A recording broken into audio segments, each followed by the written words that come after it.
Say what? Yo, who was that? A.T.L show coming live. Speak about the world. Know that we a show. We got TeAma, Legacy, the podcast. On God, we're taking over with the A.T.L show. Naya, what? The A.T.L show's on, duh.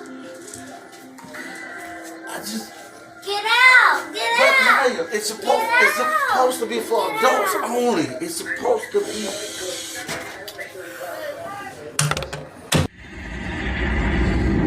A.T.L. They're back! It's my time again. Anthony, TeAma, T7, Legacy! They're back! They're the best! Let's get it! Season 2! I'm the best at this shit, that's fact. And there's only one reason that I came back. I'm here to set the fucking record straight. Okay, I'm the best you ever cast, just spell the way. First off, ain't no beef with the spitters in my city. But if it comes with 28, then shit get gritty. I'm shitty. Yeah, I shit on rappers. Even dead on the scene, since you wanna be actors. It's the message. I'm talking over hills and places. Full feeling foggy, I'll be patiently waiting. It seems y'all forgot who really runs the throne. Screaming y'all number one, just because I was gone. See, ain't no stopping me now. I'm on the move. I'm on against team. Once when you ready to lose. The game, the streets, the zone is took. This the message. Hope it leave you from me rappers. Sure. Yeah. The message. So y'all know. Yeah. The monster is back. And I'm at my spot. A.T.L. ho.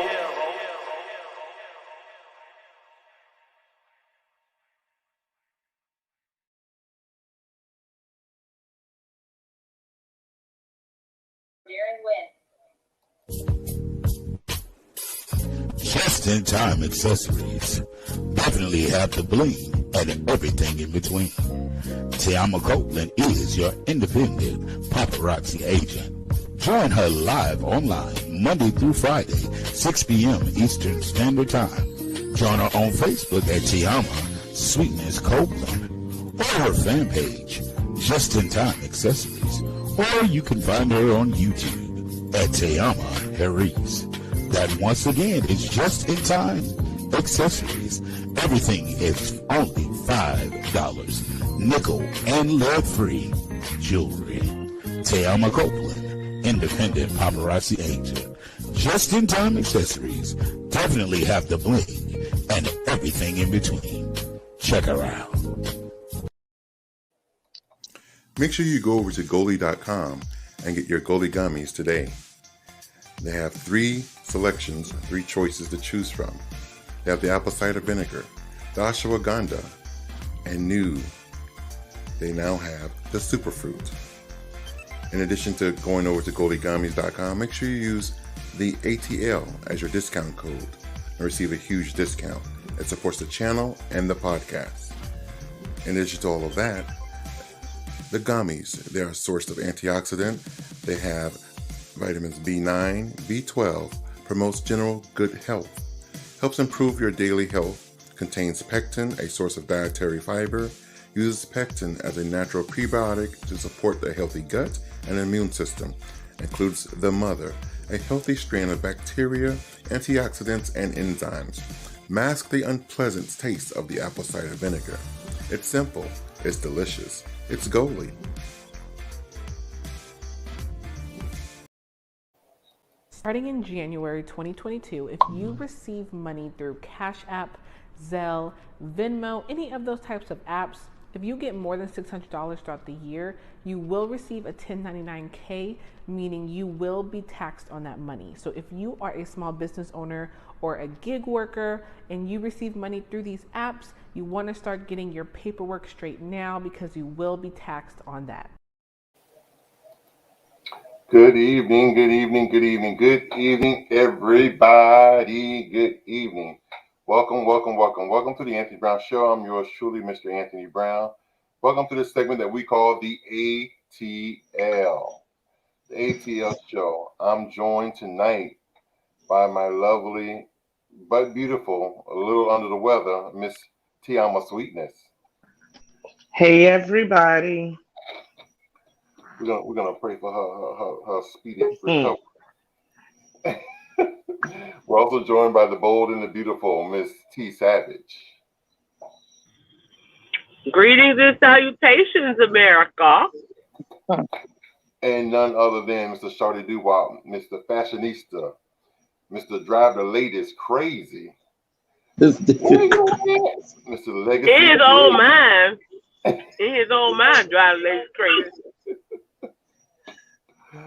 Oh, what it is, A.T.L, we in the building, baby. And we have a very special guest with us tonight. Is none other than a dear friend of T Savage from back in college. So they're reminiscing, going down back memory lane. We have none other than Miss LaShondra Cremati. Hey, hey, hey. How you doing? Welcome, Miss LaShondra. Can we just call you Sean or Chandra? Is there a nickname, or you want LaShondra? You know what? Everybody call me Cremati. Cremati? Yes. Cremati it is. Yes. Cremati. Cremati's in the house. Yes. Hey. We'll be back to talk to Miss LaShondra a little more later on in the show. She'll tell you about her business. She is an entrepreneur. Yes, an entrepreneur. She has her own business. She's doing her thing. Yes, a black woman making it happen. So she'll be here to share her business and her ventures and what's going on in her life. So in the meantime, a little small talk. What's going on, everybody? What's up? What's up? How's y'all weekend or week been going so far? Bless. Well, you're a little under the weather. Tyson done gave her that. I'm still here. You got a message there, Miss Cremati. We love to make connections. Yes. Yeah. Are y'all any kin to Antonio Cremati, the NFL player? You know, I don't know. Don't make me lie. So, and I hate to put people on blast, but from what I hear, yes, I just haven't been privileged enough to get a coin. Say that again. Get a coin. No, I was gonna say privileged enough to really know everybody in the Cremati family. Right. So yeah, I got a little sperm donor over there that ain't did his part, you know. So since we asking questions, that's what that is. I know that's right. Mm-hmm. But from what I hear, yes. Okay, awesome. Yeah, this is logical. When I was introduced to you by T Savage, and I was like, Cremati. I said, I know some Crematis. I went to school with some Crematis from back in the day at Palmetto Elementary. So it was a Cremati with Christ? I don't know about Cremati with Christ. It was a Cremati with Christ because I went to school with Jesus. Oh, that's right. Yeah, that's how old I am. Yeah. Hey, with Jesus and Methuselah. When you first said that, I said you can't be that old now. But that's your business. I'm 50. Now he young. 53 years old, still kicking. For sure. Speaking of still kicking, Legacy and I recently went to a chiropractor. And this is my first time actually going to a chiropractor because I had a stiff joint in my neck and I had to loosen that up. So Legacy was telling me about this chiropractor. We went and Legacy was trying to explain to me what the service was going to be like. So of course I can't fathom that. Anyway, I laid on this table. I tell you, that man did something and was playing with my neck. The next thing I know, I heard, I was like, oh my God. He must have cracked every bone in my neck. And it felt so good. And I thought that was the end of it. Then he did it again to the other side. I was like, oh my goodness. That man got some magic in those fingers. So if y'all black folks have not been So Tony, you was the one that was screaming. It wasn't Legacy. No, I told you. He was trying to tell us it was Legacy. It was him the whole time, bro. I said, oh my As God. long as you called it. No, listen. I'm going to go in detail. You can't take it back now. You can't take it back. I'm going to give the details. It's already in the atmosphere, sir. It's over. It's over. God. Legacy said, You a lie. Now you trying to lie on me. Now he trying to lie on me. Oh my God. Legacy was screaming like a whole heifer. Man, hey, Miss Veronica. But happy birthday, Miss Veronica. Happy birthday, Miss Veronica. Happy birthday. Cake, what's up, Ju Cake? Everyone. Welcome, Juicy Cakes. How y'all doing tonight? We're blessed. All right. But yeah, so that was my experience with the chiropractor, and he made. We gotta go back Monday. Yeah, we're going back Monday for round 2, and he may even become one of our sponsors of the show. Yeah. So was it a nice mixture of pain and pleasure? Actually, it wasn't pain at all. Okay. It was because you think it's gonna be pain, so you're telling yourself it's pain. So when I heard it, your first reaction is to scream, or the jump, or the leap, or the punch. You see? Do you mean the adjustment? Boy, the truth gonna always come out. And that's what Lil Man did. Lil Man screamed. He showed his height. I didn't holler out one time. You screamed about 3 times, Legacy. Tell the truth. I did tell the truth. It was you. Want me to show the video? Want me to show you a video to make you cry? Yeah. No. What? Stop all that. Okay. So. Stop all of that. You're just trying to show out, but it was you that hollered. It wasn't. It wasn't. Listen, we go back Monday, right? What was it? Juicy, you low. Oh, I'm low. Your volume is low. Now? Yeah, we hear you. Yeah, a lot better. What about now? Yes, perfect. Is it still low? We said perfect. Damn. Oh, I didn't Her voice hear you. got loud. I'm sorry. Her voice got loud. Her ears turned off. Wait a minute now. You can't be talking to Miss Juicy Cakes like that. Wait a minute now. I know that's right, Anya. Say something. Oh, ain't nobody just gonna be jumping on Tony like this either. You mean the same Tony that you claimed that? Wait, hold on. The same Tony you claimed that lying on. Wait a minute. The same Tony you claimed that lying on you about you hollering. You finna take up for this nigga? You lie on me every week, and I won't let nobody mess with you. Who lie on you every week? Everybody know you a midget. Ain't no lies in that. Where's the lie? Where is the lie? You lie on me every week. Last week you said I couldn't read. Now I don't know what to do with you, Savage.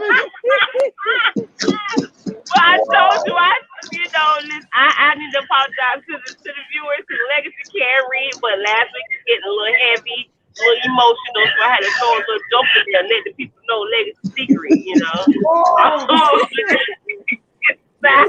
I got me some Rosetta Stone this week. You probably need to try some hook on phonics first. I was gonna say, I thought Rosetta Stone was for foreign languages. You gotta get English down first. That's exactly what I'm talking about. I'm trying to put it all in one so that I can have everything together. It ain't I'm gonna start Rosetta, it's Rosette. Hey, Juicy, somebody told him it was Rosetta Stone. He didn't read that, girl. They told him that's what this is right here. Y'all are too much. Well, listen, I got a special surprise for y'all. Something we haven't done before. But guess what? Miss LaShawn, Miss Cromartie is going to bring us the question of the day. Ooh, yes. So the guest is going to bring us the question of the day. Okay. So just give it a do I need the question of the day is, it's a struggle living in the United States. It's a struggle for us. Why is it so hard for Black people in America? That's the question of the day. Why? America don't consider you people. Mm. See, I'm glad she said it first. And they quit to call us you people. They quit to call us you people too now. Wow. So the truth is coming out. And that's real. I heard a video today said that we've been tricked because the white people are really the black people, and they wanted us to be in their shoes, so they flipped the script and been calling us the wrong thing, and so they're the ones who aren't really, and we're the ones who are. But we got to take our ownership and be it and stand up. What y'all think about that? That's crazy. It's different. They were stating history facts back to like the 1400s.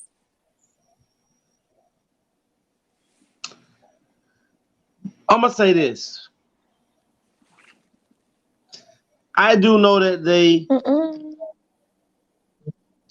always show different facets of centuries and decades back. But that history is not presented in the United States. So therefore, because black people do not know their history, their true history, there will never be, and it's being whitewashed every day. And when you are the person who controls the narrative of everything, of every facet of life inside of the United States, because the average black person does not read. So therefore, when you do not read, there's no way that you're going to get pure information, because you don't even want to go dig to find the information. So the only information that you have about yourself is what someone told about you. So that's why we're told that we were slaves before we were kings. So the hardest thing is, I hear Juicy say all the time that we need to accept our role, our where we come from, and stand up. But I'm sad to tell you that's never gonna happen. That's not gonna happen. If you don't already know how to open your third eye and start to see, then the vast majority of us are condemned already. We're done. Because if you can look at the television day by day and see just how far along our generation after us and the generation after anybody that's behind us, it's over with. Those if you don't hold fast to your kids and teach your kids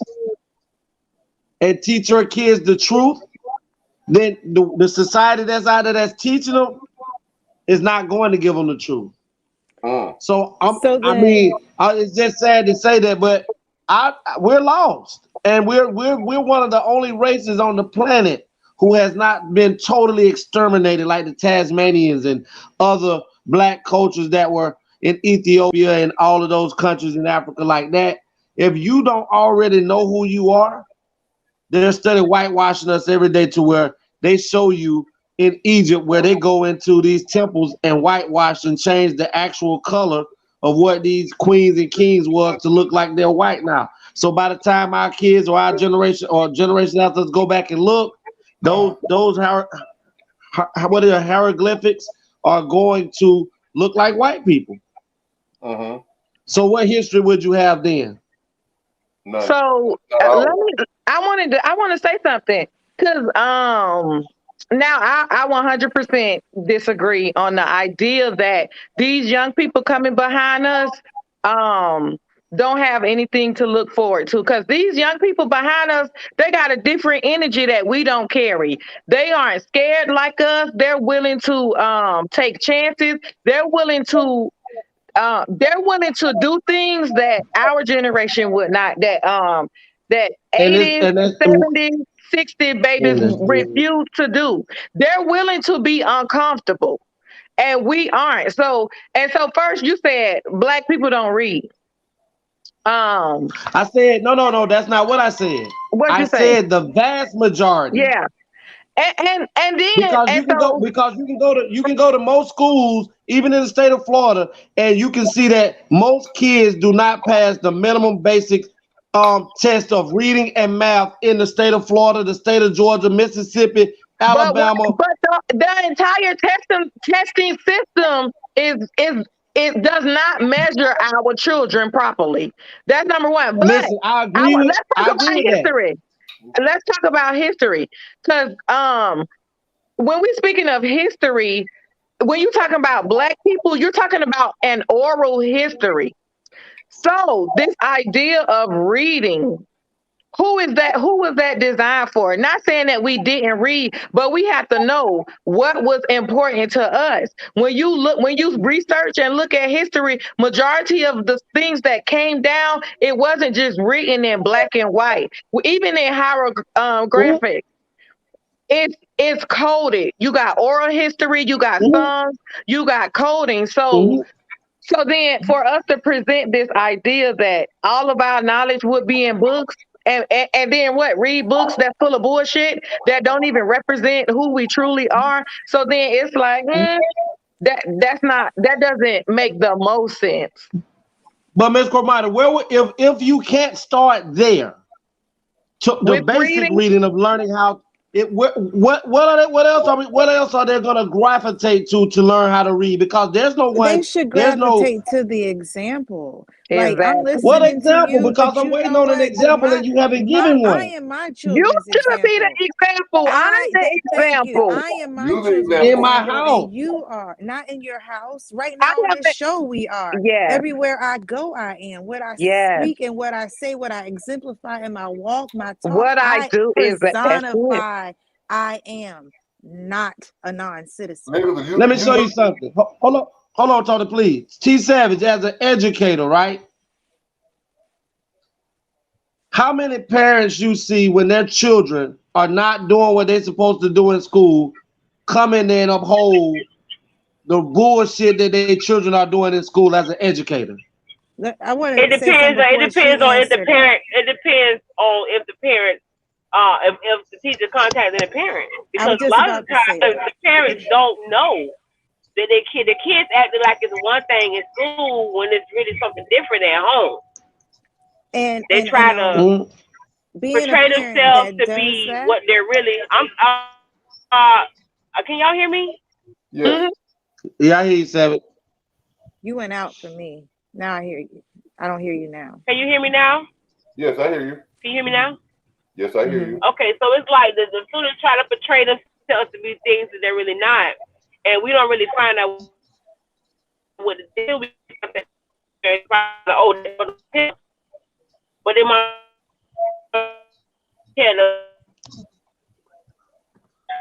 being in the classroom, but most parents, if they know, they will. But there are some parents that do know and still don't,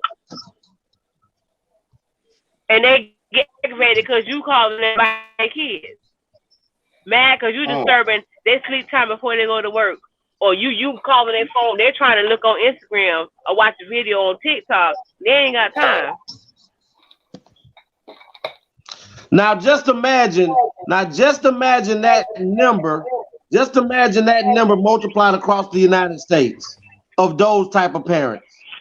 But also imagine those are those type of parents, but that is also those parents aren't being encouraged to be different. They aren't even being shown. I don't think that you can change somebody's mentality just because you feel like if we talk to parents, people are set in their ways. I'm not saying you give up. More attendance has gone on the rise where the kids are attending school more. The rates of attendance has increased because we started holding the parent responsible for truancy. If the child didn't go to school, the parent could go to jail. So there's no truancy in West Palm Beach. There's no truancy here. Places there are, and so where I am, there are. In Topeka, there are. But there may be. But in more rural areas, there's no truancy when police is going to kids' homes after missing 10 days of school. There's no truancy doing that. Okay, where are the parents when the kids are missing school? T7 just told you they don't want to be disturbed. They just let their kids take their hands and do what they want to do. Smoking weed with them. Most parents, listen, now I'm going to tell you one thing I used to, and all of us can attest to this probably pretty much. Our parents used to tear ass up because parents wasn't scared of kids. Parents are scared of children now. Parents are scared of their children. Not only are they scared of their children, they're scared of DCF, they're scared of losing housing, they're scared of going to jail. Parents have other obstacles that they're worried about than to, if let's say they got 4 kids. Say they got 4. 3 are bad as hell, or 2 is bad, and they can't control them. They're gonna try to savage 2 of them to let these 2 go. They're gonna try to savage the other 2, the younger 2. Because they know they can't save these 2. The streets have already got them. I coached Little League football for 10 years since I've been here. And I've seen some great athletes, great kids. I've seen You coached them or you was a member of the team? I have a question. In your coaching in the 10 years, how many times did you require a study session? Where you all the time. That's who I am. But guess what? Even though you required that, they still have to go home to their parents. If they didn't make the grades, guess what? They didn't play for our team, but they still have to go home to their parents. And guess what? Guess what the Parks and Recreation say? Guess what the Parks and Recreation say? If their parents paid their money and their child can play, they are to play. I didn't mean they play whether their grades are up. I'm speaking on educating them about who they are, teaching them. We have class when I taught. I understand that. Hold on 1 second. Hold on 1 second, Juicy. Veronica said, true parents are afraid of their bad A kids because they believe they're friends. They are, they're friends. Yeah. And what I'm saying is, there are quite a few parents that are afraid of their children. Black ones too, surprisingly. Are they afraid of their children, or are they afraid of the systems that are in place in the United States? Because there's a difference. Probably both. But hold on, this is what we're talking about. But I understand you're saying the system, but that system has been there, and since I've been alive, I've had at least I've had Jimmy Carter, Ronald Reagan, I've had Bush, I've had Clinton, I've had Bush, I've had a Barack, and now I've had a Trump, and now I got a Biden. I've seen 8 presidents in my lifetime. And let me tell you something.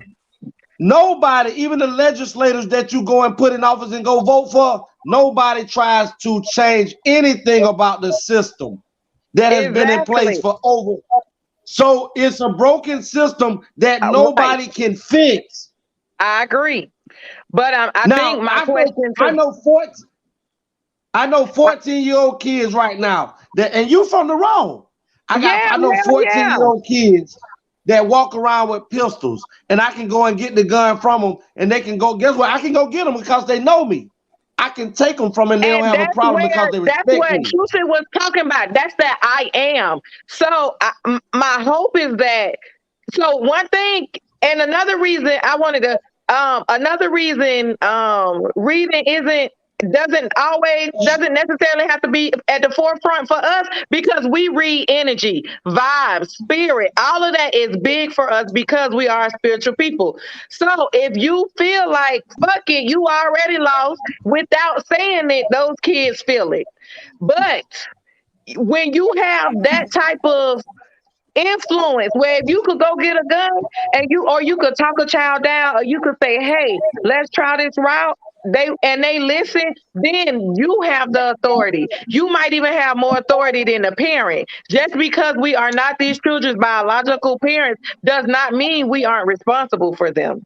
But you're part of the village. I deal with that. I love that. I love that thought, because I do believe it takes a village to raise children. But what I can tell you is, out of coaching for 10 years, I've buried 10 kids. Right. From 05 to now, and the vast majority of them live right over there in Rivera. And I walked up on one of them dead after trying to get him away out of Rivera because he just beat a murder charge and thought that he could still walk around here in the hood after killing somebody. 2 weeks later, he was dead. I held him. But what I'm trying to tell you is, what I'm trying to say to you is, even though you guys may be right about energy and how you can, if you do not, I learned this myself from making mistakes or bad choices. If you do not change people, places, and things in your life, you are doomed to repeat the same cycle again. Because guess what? Those same individuals that you just hung out with got caught that dope charge. Guess what? If you get back out, even if you do not sell the dope, the police officers see you hanging with those that do sell dope. So when it's on the ground, guess what? All of you gone. So if we do not teach our kids, if we do not teach them, go ahead. You said you just thought you buried 10 kids.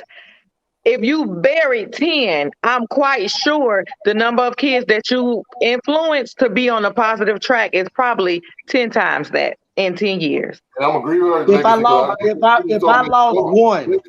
Legacy, you just told me a story the other day that when you go back home to Georgia, those boys remember Mr. You know, well, I don't know you as Legacy, but they know Mr. Williams and all the things that you did to influence them as kids.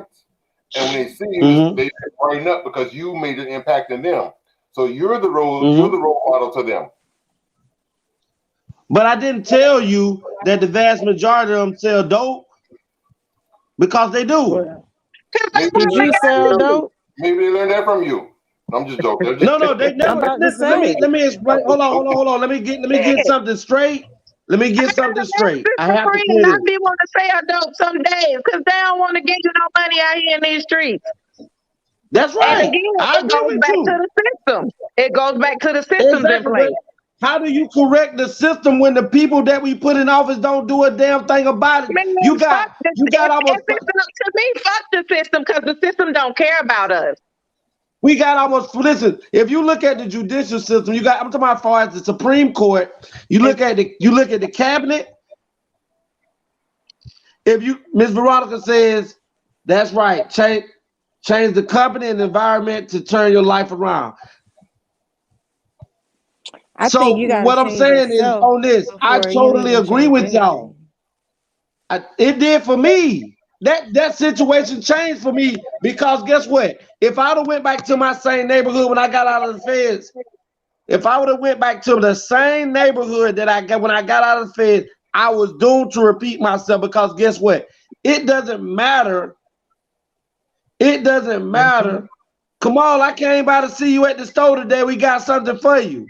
It didn't matter. Coaches have power beyond belief. Beyond belief, yeah. They do. But guess what? If you're dealing with thousands, while you were incarcerated. So when you came out, you went to a different place, but you changed you before you changed your environment. That's why it says people, places, and things. What I'm saying people, is wherever you places, go, you and take things. you with you. So if you don't change you, wherever you go, you're going to take the same mentality, and which could be either the high or the low. You could be that drug dealer or that motivator. Wherever you go, it's you who got to make that change, and then your environment evolves around that. That's true, but what it still says is something has to take place, because something's going to take place. If you do not take these routes to change either yourself, the people that you grew up with that you know are not doing good, and the places that you used to go hang out and do when things went wrong, sometimes you can put yourself in a position that you don't have to in life. Sometimes you can be at the wrong place at the wrong time, and your life is snatched from you, and it wasn't even meant for you to be. It wasn't meant for you. So you have to be accountable for the people, I just want to say, places, and the things. Okay, so I want to thank everybody for their opinions, but now we got to move on to the letter. Big mouth. Dear A.T.L is a segment of the show where you, the viewer, can write in and tell us about what's going on in your life. And we will read your letter and respond to your letter live here on the air. So if you're experiencing relationship problems, best friend disputes, baby mama, baby daddy drama, marriage issues, church hurt, church issues, and many, many more, send your letters to TheAnthonyBrownShow@gmail.com.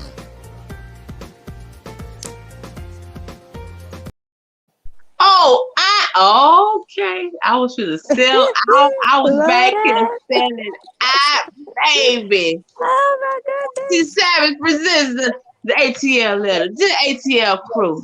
And Legacy, how you gonna tell me I got a big mouth and then blow me a kiss in the same breath? You ain't shiggity. Dear A.T.L crew, I have been married to my best friend for over 20 years. She is the love of my life, my everything. We met back in college and shortly thereafter fell in love. Here is the issue. Oh, it's always the issue. Over the past 2 years, I have been receiving texts. I've been receiving random calls and texts from random men and women saying they have slept with my wife. Of course, when I confront her, she denies it. We've even gone to family court and she has had 2 polygraph lie detector tests done. Guess what? She failed both. Although she failed, she is holding on to her innocence to the end. I love her. We have 3 kids, 17, 14, and 10. I was raised that family is everything, but this is starting to be a bit much to deal with. I see people staring, pointing, and laughing when we are in public settings. A.T.L family, please tell me what I should do. Signed, a love-crazed fool. Be a fool for love. He's just a fool. You broke up in the beginning, and I didn't hear exactly what you did.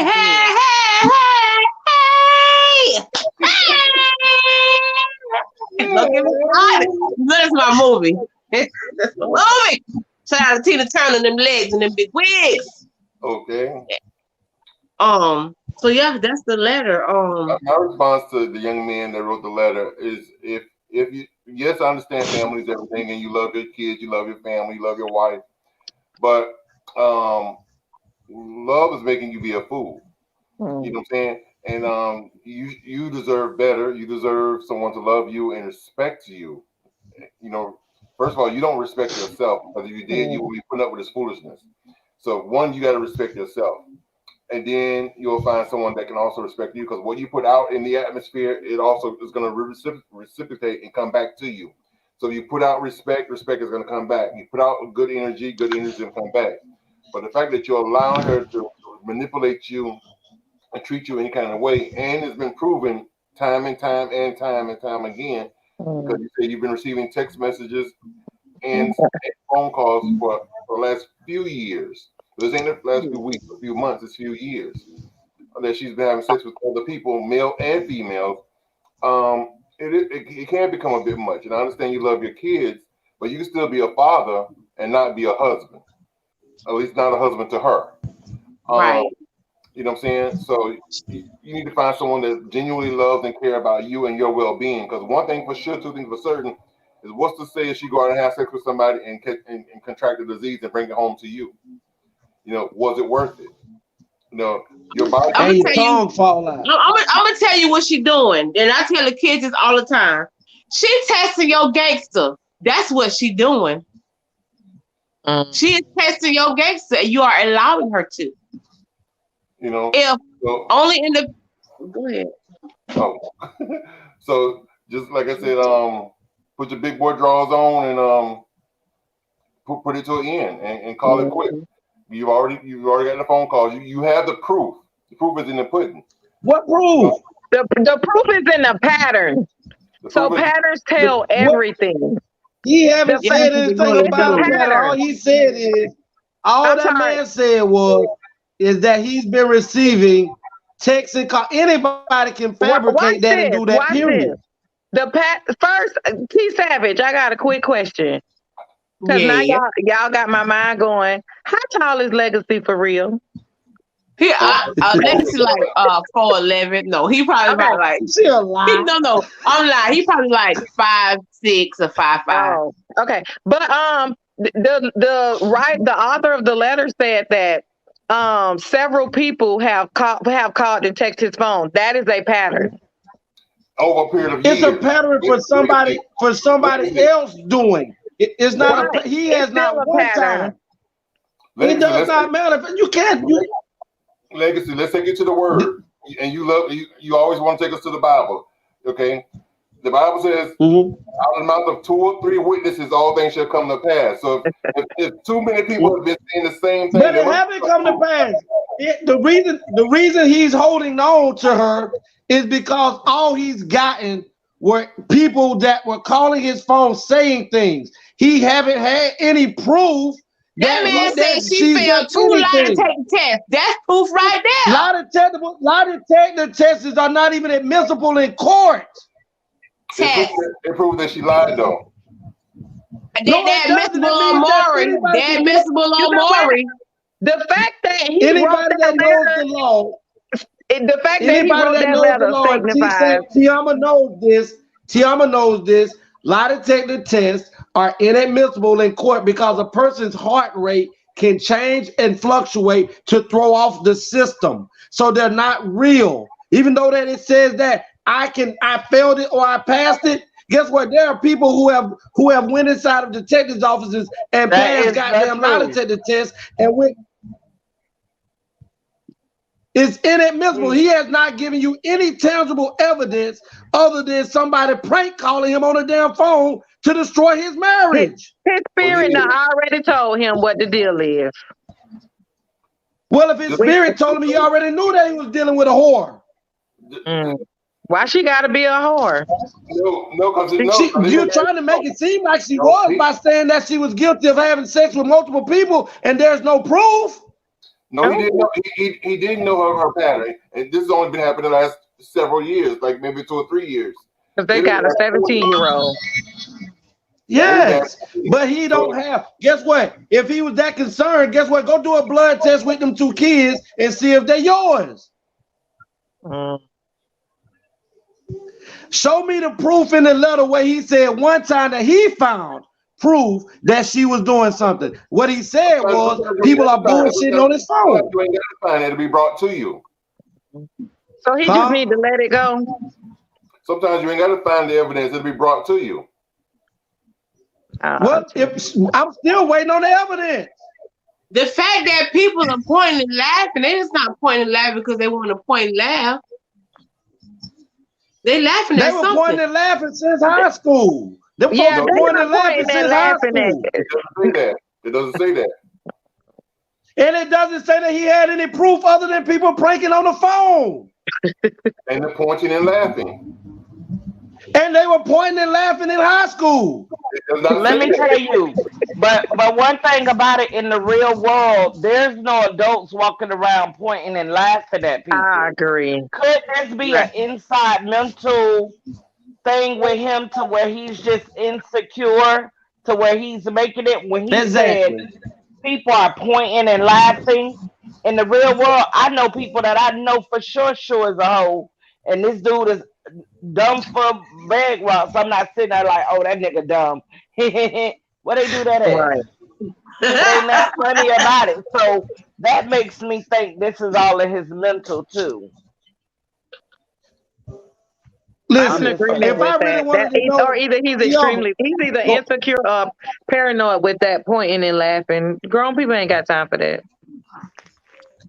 So that's something in the back of your head where you feel like every time you go somewhere, somebody's laughing at you because they know that your girl or your dude cheat on you, and you looking at him and you wondering, I wonder, do that mother know? Is he messing with him? But if I really want to know the truth, and I feel like she is, I got 2 people I can go swab their damn mouth to go see if she been messing around. It sounds like they're older than that allegation. But listen, she ain't just started hoeing. If she hoeing, she ain't just started. She comfortable.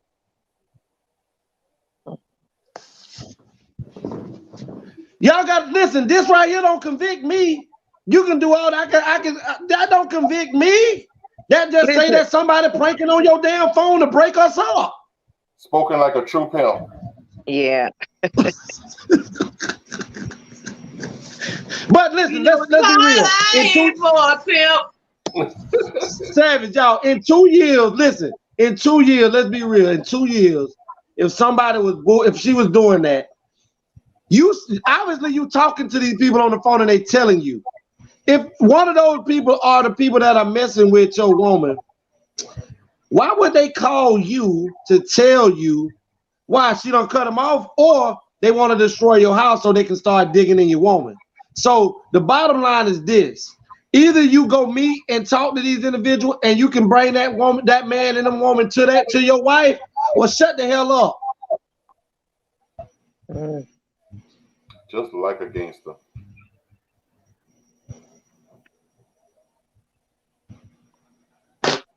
I hear crickets. Oh, shut up. Eating crickets. I would say, and I still stick to it. I would say, get the hell out. That's my opinion. And if he's serious about being, he needs to make a decision. Like, and that's what it boils down to. Just him taking responsibility for his own feelings. If you feel like she cheating, then deuces. But you know, it's the burden lies with the author. Whoever wrote that, that's something you need to figure out. Because at the end of the day, you either you benefit or you don't from being in that relationship. So make a decision. Y'all need to reread that letter. Y'all need to reread that letter and listen to that letter. This sounds like a person that they have 3 kids and they're going on with life. I don't believe he hasn't evolved, and she's evolved because she's a mom and all of that, to where she went to go take the lie detector test. Okay, first of all, where the fuck did y'all go take a lie detector test? Probably Murray.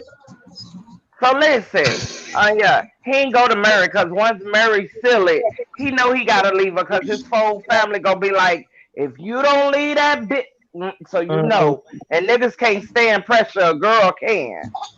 It just seems like to me this is something that he done took on, and 9 out of 10, one of his homeboys is the one that's playing on his phone. That's like his girl, or his girl is too mature, and she like, no, you're not finna go hang out with your niggas. We got kids. It's time for you to grow up. It seems like her evolving. He haven't went with her, so that is where he at. Only people that will be laughing and be like, dude, they laughing behind your back is his friend. So he have the wrong people in his ear, sounds like to me, if you read that letter.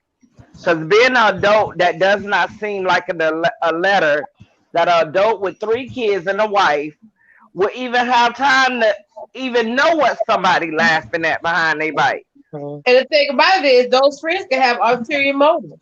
What's their motive? Right, that's what I said. Because she's mature. You talk about how good a cat is, now they want to taste it and stroke it. They want to munch and crunch. I'm telling you. Yes, munch and crunch. Munch and crunch. Something about this letter is off. So, person, I feel you should have your day on the show. You and your wife could come on the show to where you could break it down to us what it is we about definitely gonna get it. We gonna get to the bottom of it. Sounds off to me. It's a lot that sounds off to me in this letter. Cause I got one kid and I can't tell you what. I can't even tell you the nigga I'm sleeping with what he think about something. I ain't got enough hours in the day. So for you to know what people when you out walking is thinking, baby, you about to mess up your whole family over what's going on in your head. Wow. Yeah. Savage, what you think?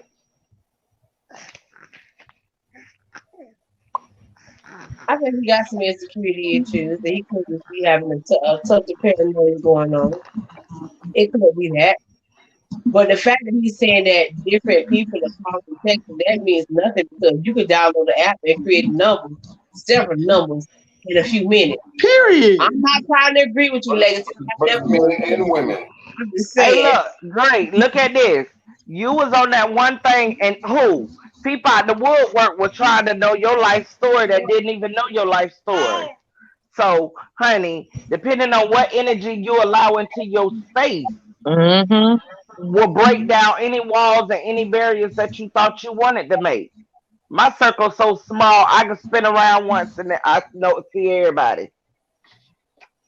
No new friends, no new friends, no new phone, no. So yeah, it's in your head, baby. I reevaluate what you thinking or something, but you about to mess up your whole damn family.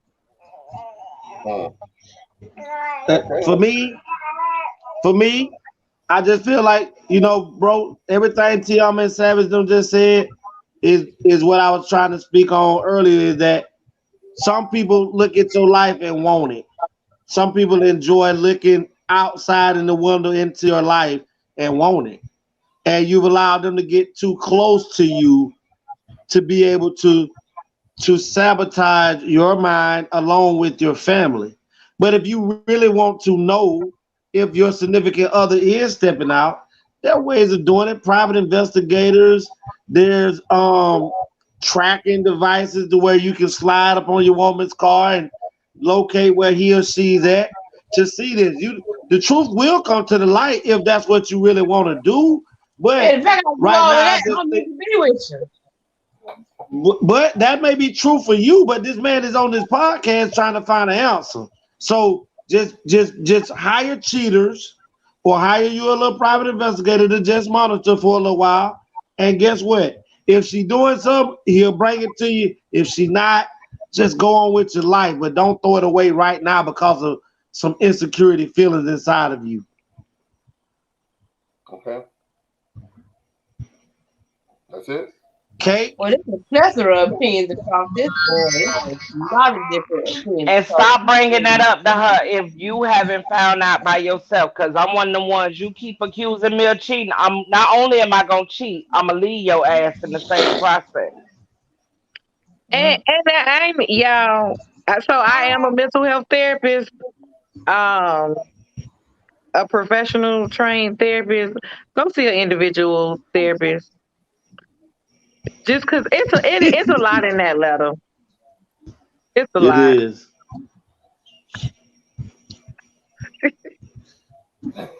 Just call that number and ask for Chromati. Yes, y'all better reach out because it looks like y'all need some help. Call her. See, you probably didn't get the right answer here, but call her. Listen, that's some individual and family counseling needed right there. But first, individual. Okay. Well, appreciate that. Appreciate you sending in the letter. Hope we were able to help you. We're getting ready to move on to the big stage, and we appreciate everybody for their thoughts and words today. And this segment is brought to you by Miss T. Savage. Dear A.T.L. is a segment of the show where you, the viewer, can write in and tell us about what's going on in your life. And we will read your letter and respond to your letter live here on the air. So if you're experiencing relationship problems, best friend disputes, baby mama, baby daddy drama, marriage issues, church hurt, church issues, and many, many more, send your letters to TheAnthonyBrownShow at gmail.com.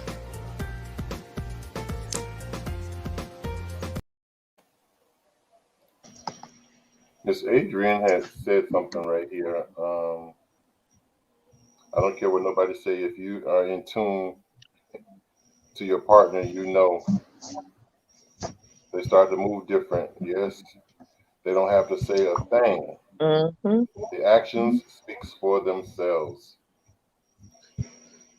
But Miss,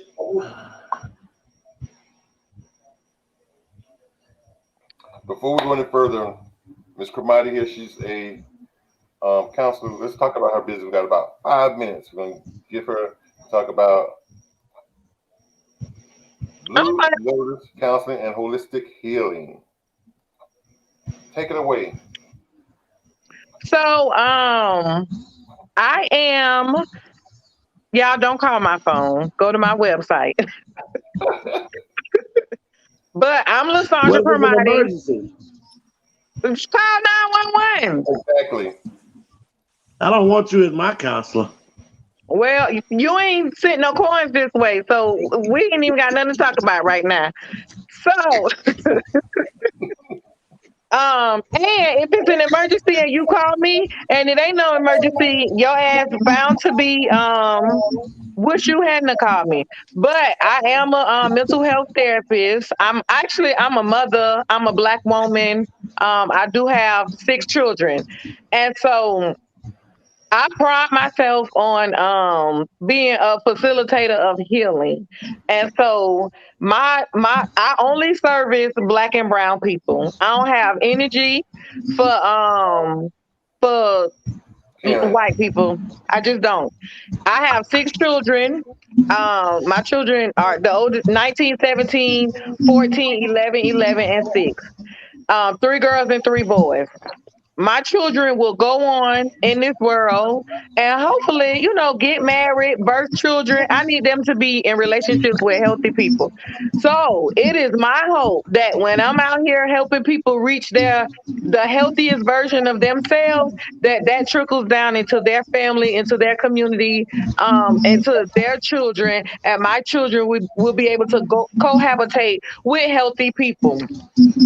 Um, and so yeah, that's what I do. I'm one of the things is we have so much to deal with as Black people, and it's so much. Like when you get to looking at our current situation, it's so many layers to it. I wish I could just in 1 second say this is our issue and this what we need to do to remedy it, but that's not the situation because you're talking about history, you're talking about traditions that have been lost, you're talking about culture that has been lost, you're talking about just us being in this foreign place, having to live with these foreign rules. So you'll find me advocating for us often, being that I am a Black woman, I know what it is to deal with some of the things. Depression for Black women doesn't look the same as it does for white women. We don't have the privilege of being depressed, laying in the bed all day. Why? Because we got coins to collect. We got bills to pay. Yes, yes. Black men who are experiencing anger issues. Shit, the world is against them. Um, Yeah, I got 17-year-olds that I work with. I'm thinking of one client. He's 17, he got pulled. That shit it scared him to the point where he doesn't even want to drive.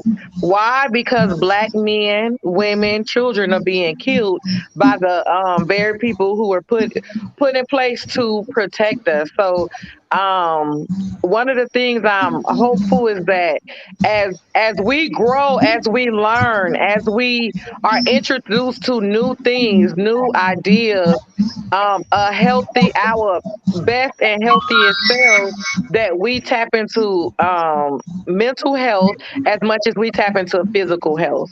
As much as we try and go to the gym, do our walking, restrict our calorie intake, we also do things that help us reach our best mental health, whether that meditate, pray, set goals, and not just financial goals, but set goals to break certain traditions that we have within our children. And I'm yelling. We be so angry that we yell all the time. And you'll see that I see that in parenting all the time. Like why we can't communicate with our children. Why we can't just sit and have a conversation with them. So my goal is to remind us we are kings, we are queens. Everything that we need, I strongly believe that we walk with it. We are a spiritual people and we really need to tap into the divine that's within. Our words are extremely powerful. And when we speak, we manifest everything. When we pray, it comes to pass. So we have to know how to use our spiritual gift and seek professional help when we've experienced trauma, and many of us have. When we've lost loved ones, a lot of us are grieving. A lot of us, um, just it's so much that we carry. We carrying the trauma of our grandparents, and so it's important that we acknowledge that, we seek professional help, see what we need to do, learn coping skills, learn what learn how to process and move forward. And teach those things to our children. Incorporate this stuff into our day-to-day. So yeah, that's what I do. That's interesting. I'm glad that you're here. I'm glad that I had the opportunity to meet you, and thank you, T. Savage, for introducing us and bringing it on. Yeah. But what I would like to do, we wanted to do a topic on mental health, but we didn't. But in order to do that topic, I wanted to have a counselor, someone that knows from a professional standpoint, like yourself, to be on the show. So I'm going to go ahead and get with my crew, and we're going to go ahead and plan and schedule that based on your availability. And I would love to have you come back and sit in on the panel once again. Tonight, thank you, and definitely, and I want to share what how me and Anya got together this past, how me and T Savage got together this past weekend. T Savage, would you like to share? I'll let you have the floor. Okay, so and this is for legacy. I'm actually in Tallahassee. This year my children are with their father. He's gonna do a year. They start in puberty, so we're co-parenting. He got a phone call from the school that said they was acting up. I live in Tallahassee. I drove myself down to West Palm Beach because y'all tried it. And so and I spent the entire day at school. And one class, I sat in class and I be all in people's business. And so we have to be mindful of assuming that our children don't have what they need amongst us.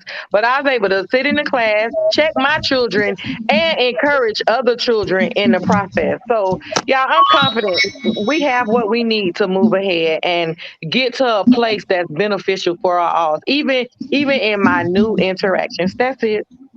But that's what happened. Me and Anya, she hosted me at this past week.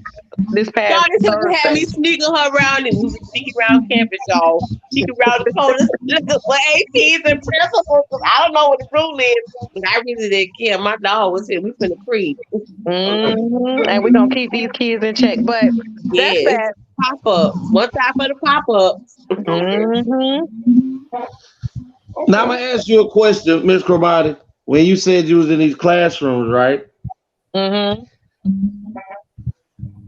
You said you was able to interact with your child as well with other kids, right? Right. And maybe those children gravitated towards you more because they felt energy of love and concern compared to when most teachers like me, I know a lot of teachers, I is just one of them, but I know a lot of teachers that are terrified of their students for their safety. So the vast majority of teachers, we're gonna say in the rural area, not the rural, but more of the rural areas. Our areas, our neighborhoods are more scared of our children to where it's about just a check. Now I need to go and do these 8 and get back home, because a lot of these teachers don't live just like our police officers. The vast majority of police officers that work in Riviera Beach don't live in Riviera Beach. So when they leave and go home, they don't have any concern for the community. They're just policing. Just like some teachers are there teaching. Anya may be a teacher that because she lives and grew up in this city, so she have a love and compassion. But sometimes the anger and frustration. I still be counting them hours in that check too now. So get it twisted now. And so, and my response to that is there are times have changed. There are teachers who are teaching our children that shouldn't be teaching them. But you know what? You know who's the first teacher? The parents are the first teacher. And so at the end of the day, we have the privilege of being able to school our own children and take on the entire responsibility. But most parents are not educators. You don't have to be educators to school your children. No, I'm not saying that you got to be a teacher, but a lot of parents are illiterate. I don't like the way you be saying a lot. You statistics. I speak the truth. That ain't true. Run some numbers by me, but a lot ain't gonna fly. You won't even take those numbers if I gave them to you. You say they fixated by the system. I'm just saying, you keep saying a lot, most. Nah, that ain't so. And you're perpetrating the exact foolishness that they're feeding us, making us think that we aren't who the fuck we are. Listen. Then I can't believe what you are saying because I don't know what you are saying is the truth. So therefore, I have to be able to meet it in the middle. And what I have to go with is what I see. I see it too. I see that we are greatness. Greatness, We Tony. Go ahead. We are. Black people are beautiful and great. We don't have to use their standards to define our greatness. You can't do it in this world without going with their standards. Yes, you can. Be the change you want to see. You cannot listen. When you get ready for your child to graduate, he or she still has to take their test. No, actually, my children could go to homeschool and go to college. Like, I didn't say that. That's not what I said. What test? When your child gets ready to graduate, whether you homeschool them or not, you still have a skills test by whatever state you're in to show that that child has passed the minimum basic skills test. Okay. Which is their system, which is biased, but you still have to learn it. We have to play by the rules. I'm just saying we have more control than what's perceived. I believe that, but if you cannot get enough people to follow it, then we're still doomed. It's an African proverb that says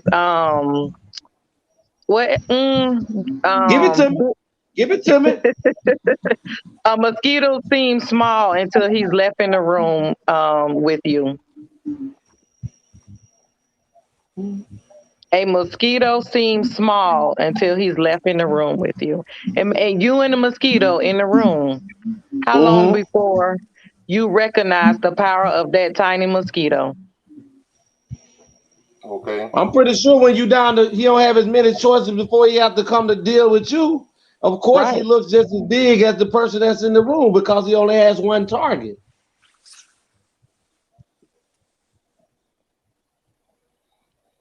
Interesting. And he be biting it too. He be just biting them. He be like, "Ow, there's a mosquito in here."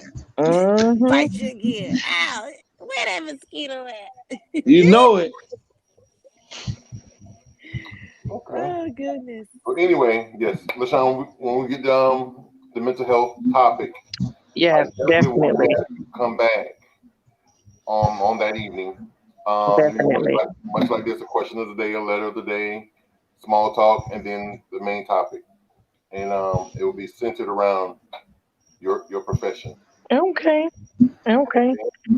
And it'll be my profession in reference to us, because unfortunately the things that the way mental health is set up, it doesn't benefit us. It doesn't include our culture. It doesn't include our the way we operate. It doesn't include our language. It's so much missing. So, but what is today's topic? Hold on, Miss Cromati. Before we go to that, I want to say that you're correct, definitely. And you can look at it from, you go to the crack era, and when crack was infecting the black communities, and it was mentally and emotionally destroying families at that time as well as financially. And now you look into the opioid, the crisis right now with the opioids. They believe that white kids are having mental issues and they need to be put into facilities for treatment, when back then they didn't want to put black folks into facilities for treatments. And right now, because it is simply the pills are destroying the white people, the white young race of kids, then now it's they need mental help now.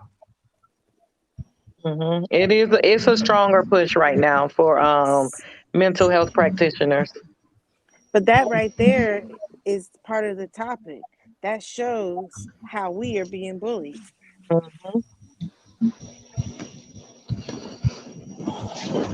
And today's topic is the United States government a bully? What say you folks? let's get a open consensus. Let's see. Do you all feel that your United States government is a bully? Yes or no? My country would never. Definitely. We're not talking about your mind, TeAma. You already told us that that's your government. Y'all know I'm not a part of this country, so my country would never. Yeah, I'm with her. But the United States. That's the government we're talking about. The United States government. There's some definitely bullies. Yes. Mm-hmm. And nosy as fuck, always in other people's business. Definitely.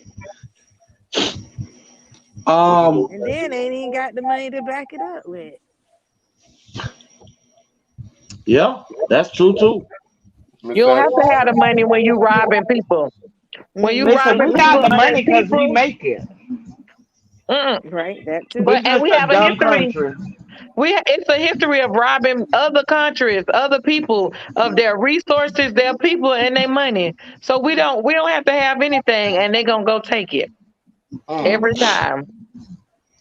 Saddam Hussein already know that he That's gone. be what the wars be about. Mm-hmm. Wow.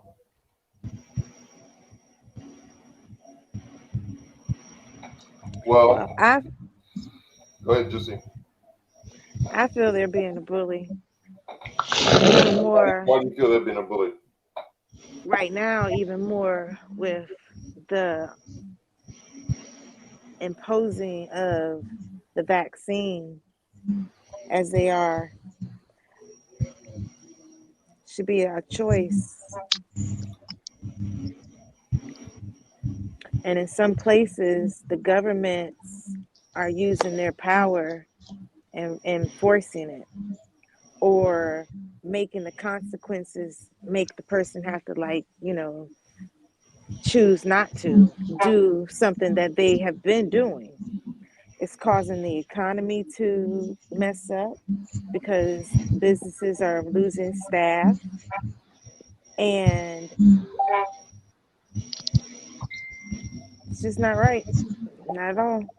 People should be able to choose, especially in the land of the free. And why do you think they should be able to choose? For example, let's say like chickenpox, the measles, rubella, smallpox, whatever. Back in the day, if polio, they didn't give you a choice. It was something that was mandated that all children at a certain age must have these vaccines. If not, you couldn't go to school.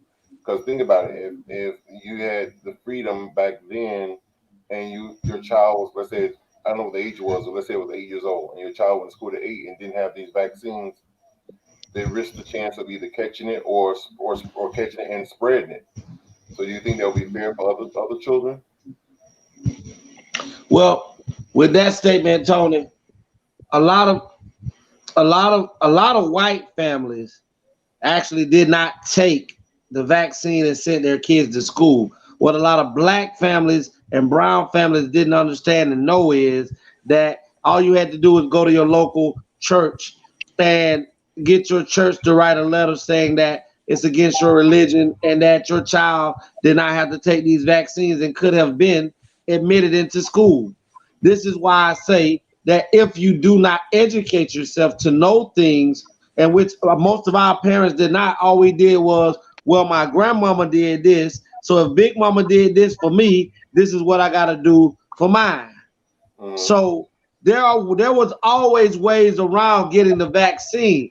Most black people just didn't understand, nor did they know that they had other options. See, if we look at the earlier example of the Black Panthers, the scariest thing about the Black Panthers was that Black Panthers were going to re-educate the black community. And when you re-educate the black community to reach to each one, teach one, it starts to spread fast. And you become stronger in unity instead of singleness.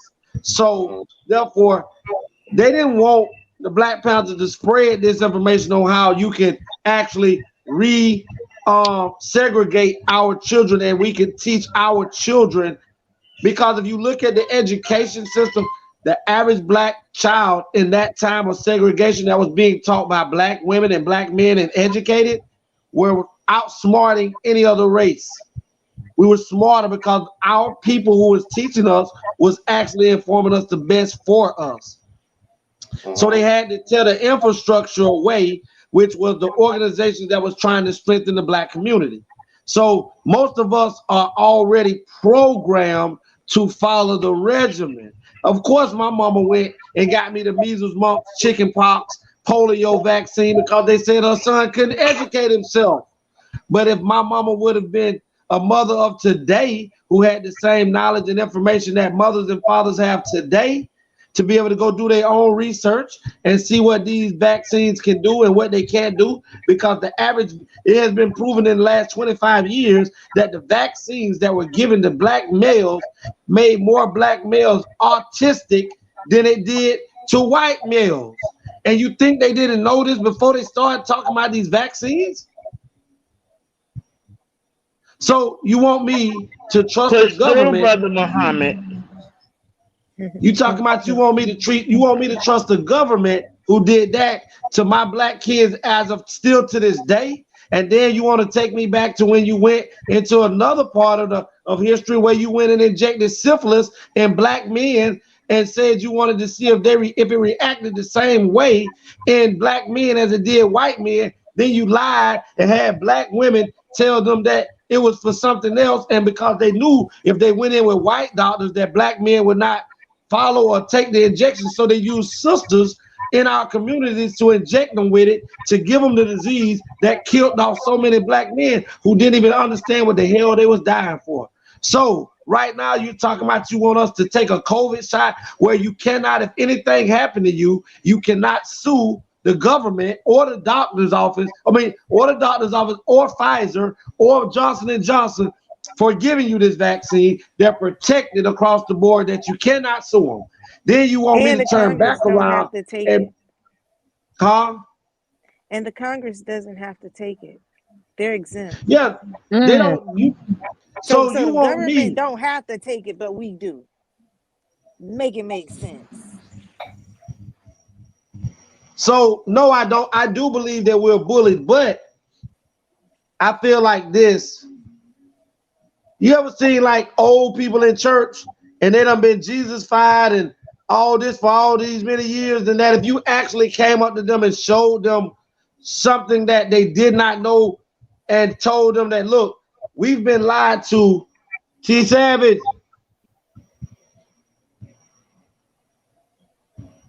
Oh, sorry, my bad. Tina Mo said, Juicy, doesn't that make us communist country too, since our choice of receiving the vaccine soon would not be optional? Freedom That's of why I choice. said I want my freedom. That's exactly why I said I want my freedom. Well, we as black people, if that be the case, why y'all still going to work? If y'all gonna sit here and take this shot, everybody's still going to work, still doing exactly what they're supposed to do. And if it's a communist country, they're supposed to be taking care of you. Everybody's supposed to have equal share. They gotta man up some kind of way. First of all, Juicy, I hear you say all the time, black people have to understand something.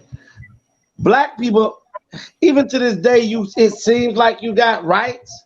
You've never been free because the United States of America wrote a constitution that told you that you've never been free. And this constitution was not built for black people. So until you go back in and rewrite it and erase all that hypocrisy that is in the constitution about white people that black people are subjugated slaves and all of this throughout the constitution, until you go remove that, we're still looked upon as the same thing. So the rights that we talking about we truly don't got a goddamn thing. The only thing we got is members, and we don't stand up for one another, period.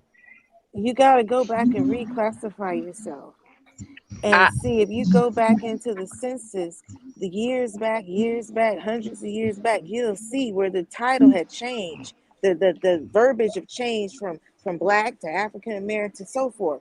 Go back to where it identified who we were and connect to that. Everyone should be able to sort their roots back, and if not, people doing these DNA tests and they finding out, why are you still identifying as black? You can identify as other. Jamaicans and everybody come over here and claim their citizenship and they classify white. They change their classification so that they can be in the number. We the ones sitting here settling for where we are. And if we don't do something different, which is change, we could keep talking about it and not doing it. I ain't did it either. When you say in the number, what do you mean?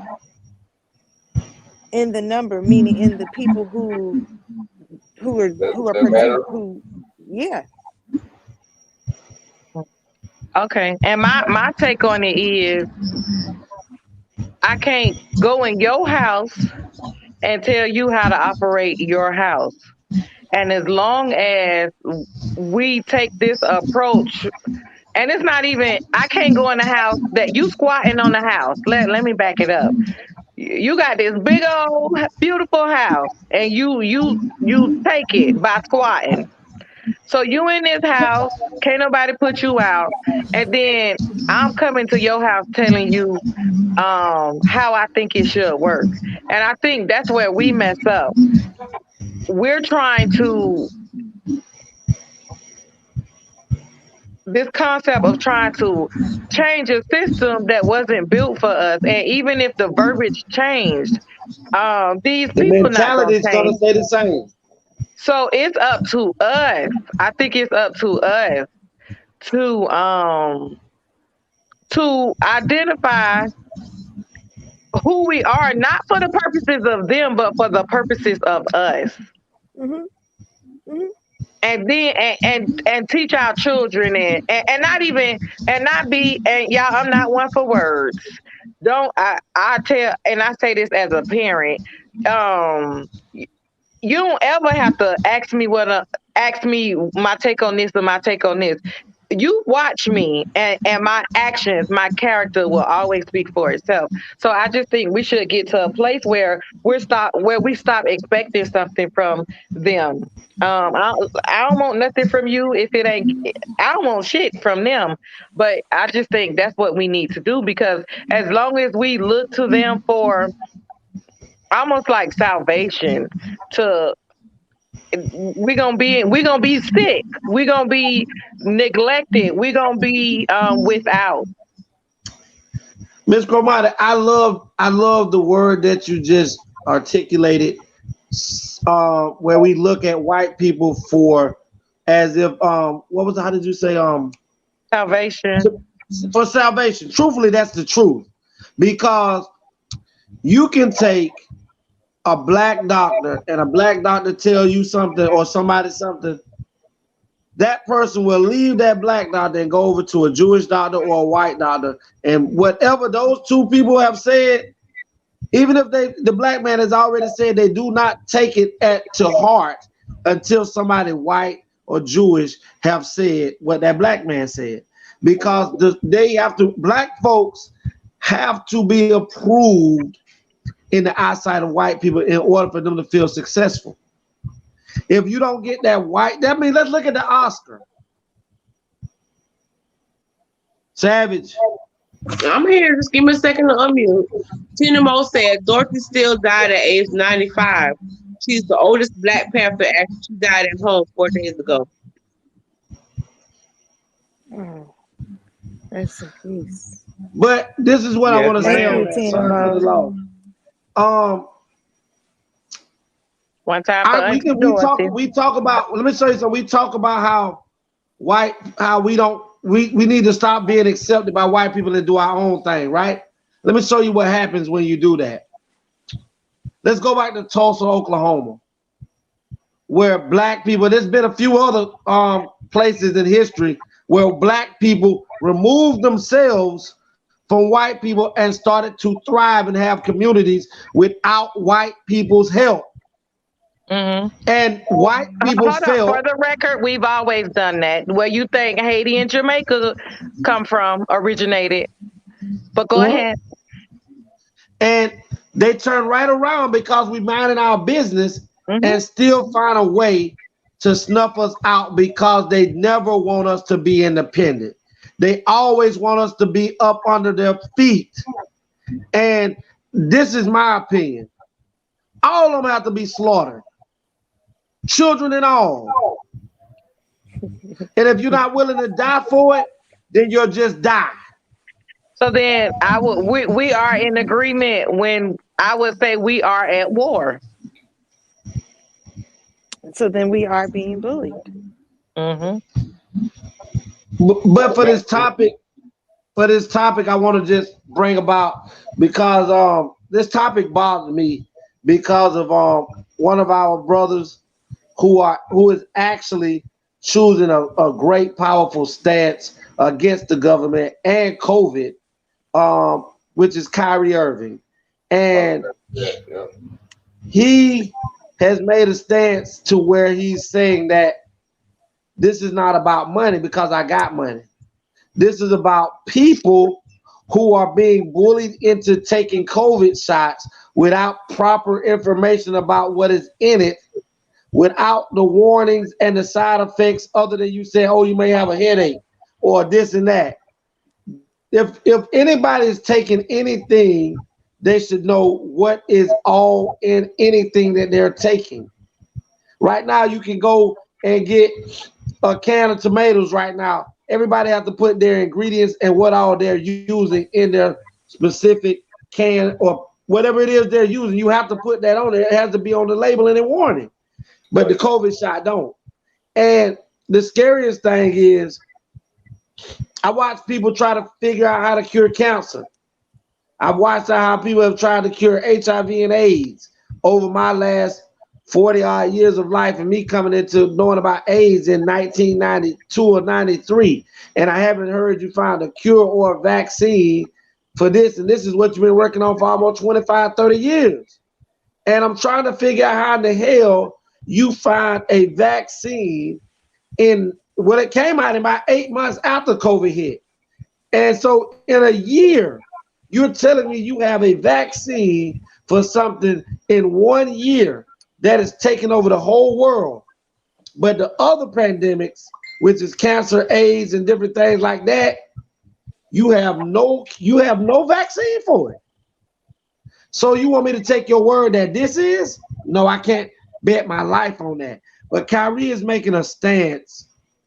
And it's just crazy how everybody is being bought. Everybody's bought. Everybody's bought. From LeBron James to all these guys who are making multi-millions, who's already billionaires and millionaires from playing ball, that you've already took this shot. And now it goes back to the statement that somebody made saying, with one finger, you look like a person who is inciting a riot. But if you ball this finger up with this hand, you make a powerful fist which can strike a mighty blow. We've had numerous occasions throughout sports where black people could have come together and shut football down. We could have came together and shut basketball down. You could have came and shut all these sports down because white people love money. And the only way that you hurt white people is by hurting their pockets.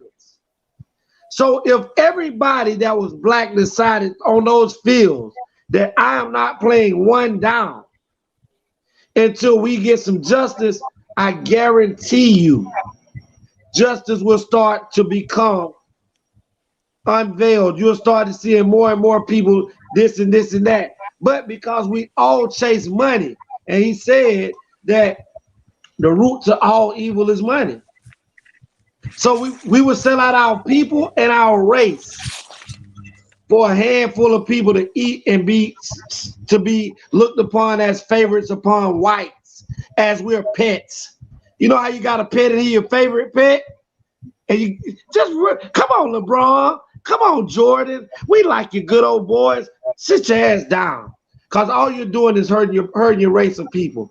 Kyrie is a civil rights leader for me like no other civil rights leader in this decade next to Kaepernick, because Kaepernick lost his job as a football player for standing up against injustices that had not been brought to the light of police killing people on video, and we're getting away with it. And this man threw away 20 and 30 and $50 million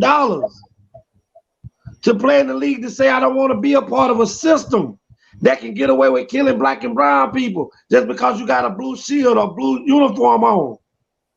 And it's the same stance that Muhammad Ali did in the early 50s, where he said, why would I go over to Vietnam and fight against brown people when my people who are in the United States right now are catching hell amongst the people who they live with? Mm-hmm. And if you're not willing to lose it all, then you're part of the problem. You're part of the problem.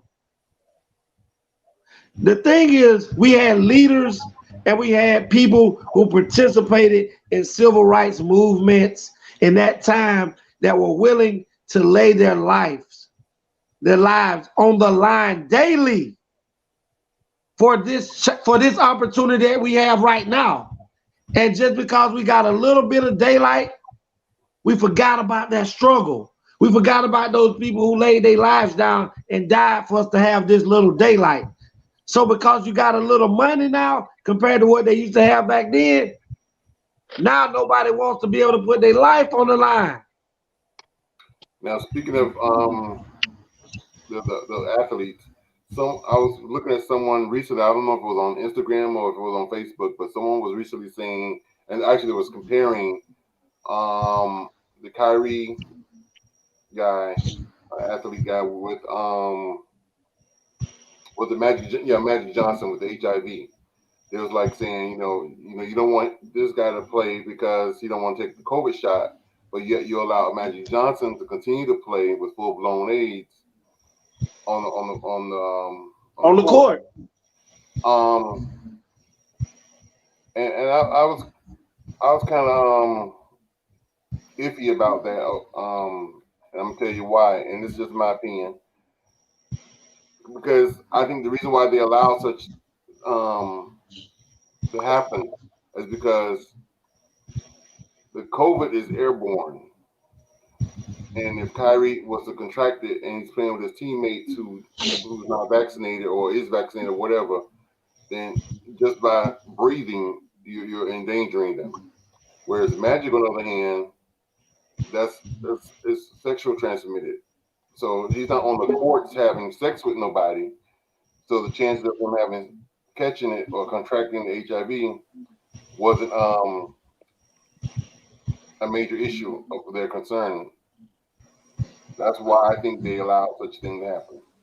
But I see Can what I say that point. Hold on. Well, let me say. Go ahead. Basketball is a contact sport, and there was a lot of talk about it because when he plays and blood can be drawn at any time, and then it could be passed on.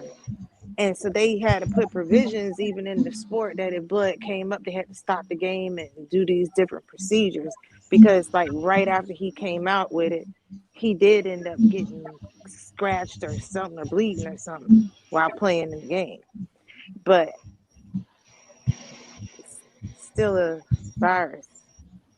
Well, to piggyback off of Juicy on that, all of that she said did happen. But you have to understand, at the time that Magic Johnson caught HIV, the only other person that we as black people knew that probably died of HIV, and that's something that had to be adults, because I never knew Arthur Ashe passed away of HIV until Magic Johnson contracted HIV. So even though it had been around for the black community, many people never knew about HIV. So therefore, when you don't know information about something, because our government at that time didn't have a handle on HIV or didn't know much about HIV also. So by you not really knowing much about HIV at that time, why were you willing to place other people in harm's way just to fill a stadium?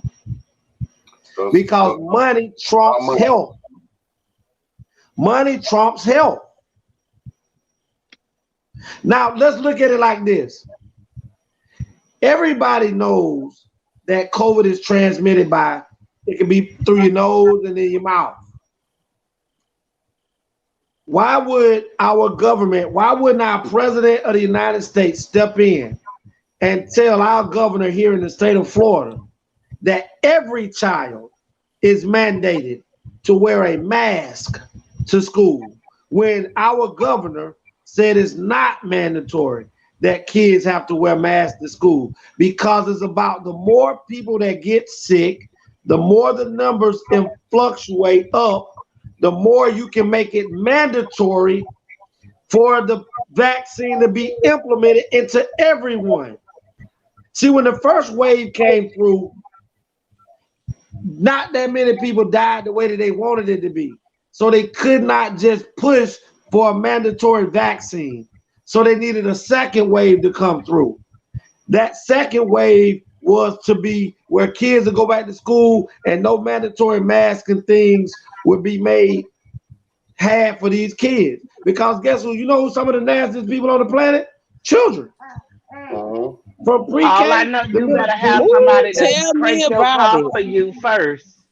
Say what, TeAma? With what you dropping, you better have a crash dummy to crank up your car.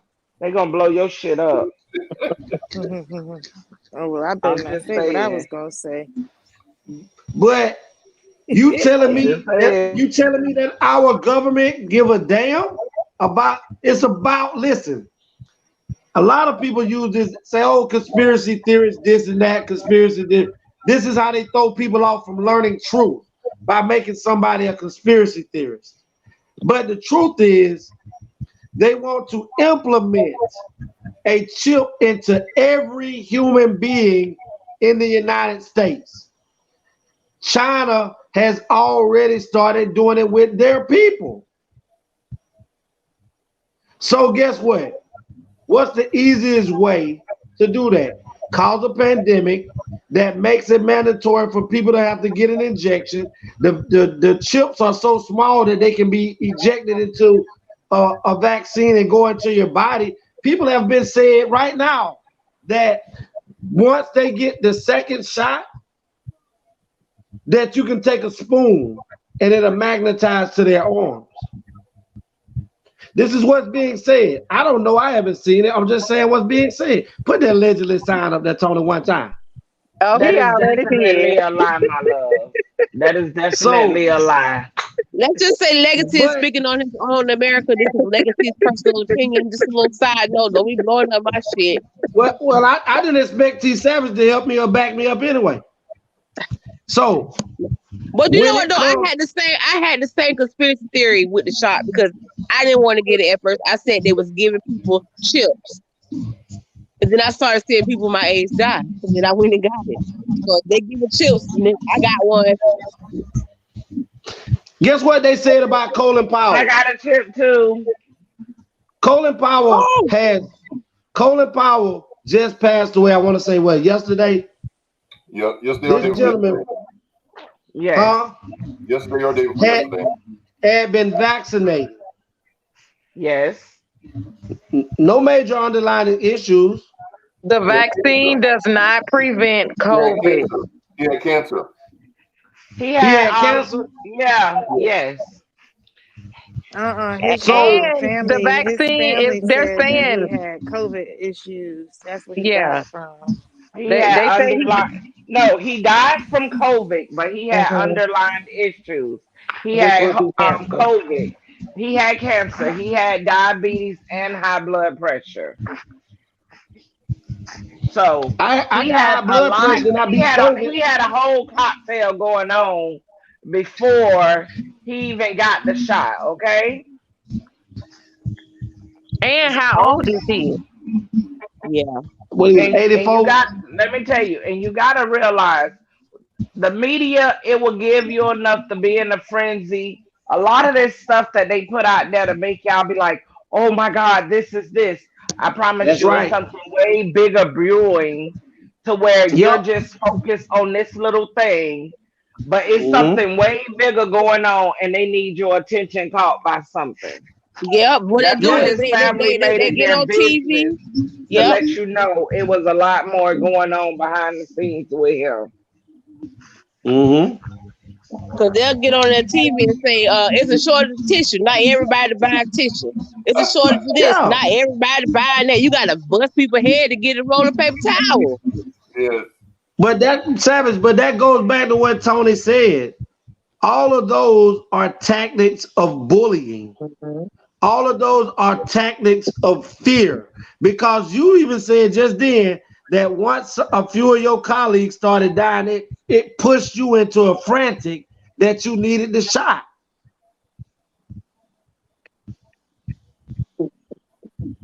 The Delta variant, the numbers for the Delta variant and our age range, that was actual. Like I do believe there is something brewing. But with the first wave of deaths associated with COVID, those were older people. So for us younger people, it's like, oh, okay, that seems like they're at the late stage of life. With this there has been a significant increase in the number of 20, 30, 40, and 50-year-olds transitioning from COVID. That is not conspiracy. That's not a theory. That is actual fact. So, it's so many things that we lack to see because the government doesn't want us to see, but that's real. And I want to acknowledge that because it's so many people who are still grieving from the loss of family members. So I don't want to in any way discredit the people whose lives have been lost from the original COVID-19 and the Delta variant COVID. Ms. Corbani, I see it the way you see it. The first wave was for older people. The second wave for anything 50 to 30. There's going to be another wave of this that's going to target strictly kids. Kids are dying from the Delta variant already. Kids are dying from the Delta variant all the way down to infants. We have had 6 infants that have died. Infants. When I'm saying infants, from 3 months to 7 months. Yes. Wow. So So that's why I took my vaccine, because I needed to protect my little man. If they lied to me about it, at least I tried my best to protect him at all costs. Which don't get it twisted. I was scared as hell, but I love my son enough that I got to get over that scared. Right. And that's you not allowing fear to control you, because it's like we stuck in between a rock and a hard place. Historically, the medical profession, and I'm in the medical profession, I'm a provider, but historically, the Black community has been lied to time and time and time again. We've never received a standard of care, let alone a great standard or a high standard of care. It's a disparity when you're talking about us with everything, with giving birth, with having diabetes, with high blood pressure. And again, I attribute a lot of this to systems, because I got to stay in the hood around the Black people because I don't feel safe around other people. But why? When I live in the hood, I can't go to Tropical Smoothie, which is a better option, or go to New Leaf, I don't even know, or the Whole Food store and get me something. Why in the hood it's McDonald's and Wendy's and Burger King on the corner? But that's a whole nother conversation. Liquor stores, pawn shops, it's filled in those communities. And I did a study myself. Let me finish my thought. My bad. So, do your thing, girl. Do your dang thing.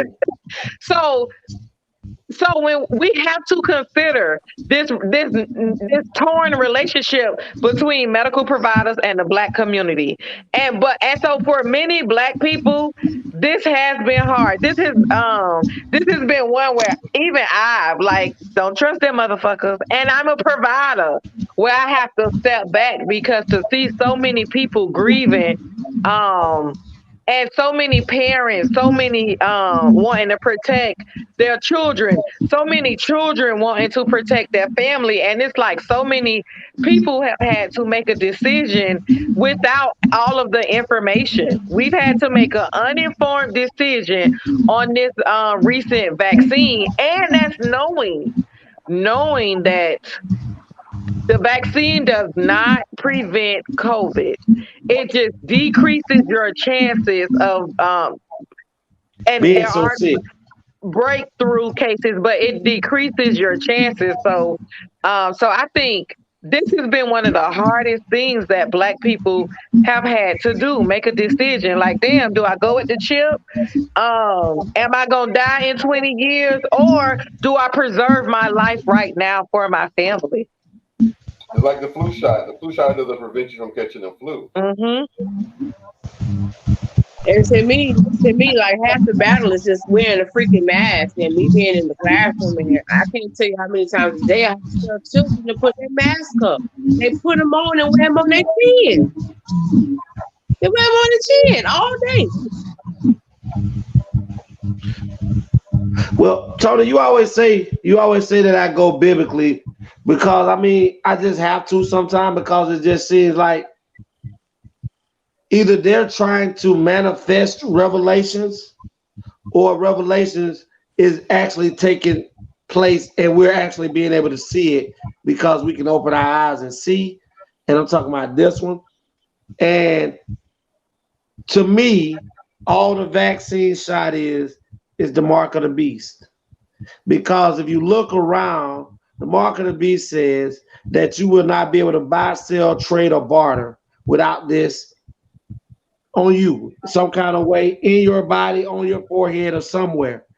You got the mark of the beast in that card that you carry everywhere you go. No. This supposed to, you can carry the card, but it ain't on your body. It says it's gonna be on that card is on your person just about. If it's 24 hours in a day and we're out of the house for 16 hours, between the car and the phone, we already carrying the mark of the beast. We don't want to see that. Then everybody's destroyed then. I'm just saying, like we gotta look bigger than them putting something in us. This phone that I'm on, it contains all my money. It tracks everywhere I go. It contains all the information of everybody I love, anybody I'm sleeping with, any patterns, any behaviors that I engage in. It's in my phone. Right, I agree with that, but I don't believe in banks. Tony will tell you I don't own none of that type of stuff. That's a whole nother topic.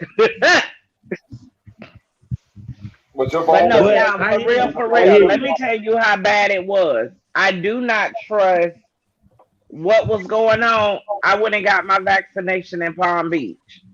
I live in Fort Lauderdale. I was like, you know what? I'm going where the white people go. Mm-hmm. So, honey, whatever shots y'all got available for them, that's what you're going to be giving me. Mm-hmm. And a lot of us did that. Is your address still current? Yes, it is. I say, but I was born and raised here, so I came down here by my mama's house. Okay. Sure enough, I ain't even gonna lie to you. No, I did not go to your local, what you call it, Walgreens, CVS. No. If the majority of black people go there, no, I don't want those shots. I don't want those. I swear, that's what I did, and that's Bible. That's crazy. And I'm in Tallahassee. In Tallahassee, they was pushing the Johnson & Johnson one in the hood. Like, man, if y'all don't sit down. And probably 3 weeks later, it's all on the black radio stations. Then 3-4 weeks later, they talking about pulling it. Like, it's always us. Wow. Mm-hmm. Mm-hmm. So but that's what I did, white folks. I went to the whitest to get my shot. Mm-hmm. If it's good for them, it's good for me. We all going down with the same one. I believe in collateral damage, and I believe that they don't have a problem sacrificing a certain amount of white people just to because they also know there's black people that think just like that too. Let me tell you, that's why I went where the rich white people at. So they don't mind killing some of the white people but the ones that's holding that old money, they ain't trying to kill them off like that. I don't want that new money. I'm fucking with the old money, okay? So it's in what way? So we're talking about the U.S. being a bully. So they bully us. So far, we've talked about medical bullying. And you talking about old money. We haven't even begun to talk about or scratch the surface with financial bullying. Like when this country, when they mostly bully, you will have to go ask China. You will have to go ask all these countries that we went into and was like, listen, either you listen, we gangster. America is very gangster. They love to say thugs, this, that, and the four, pretty much. Even with the food, you got tankers out there sitting in the ocean holding our supplies, but because they won't get vaccinated, they're not allowing them to come in.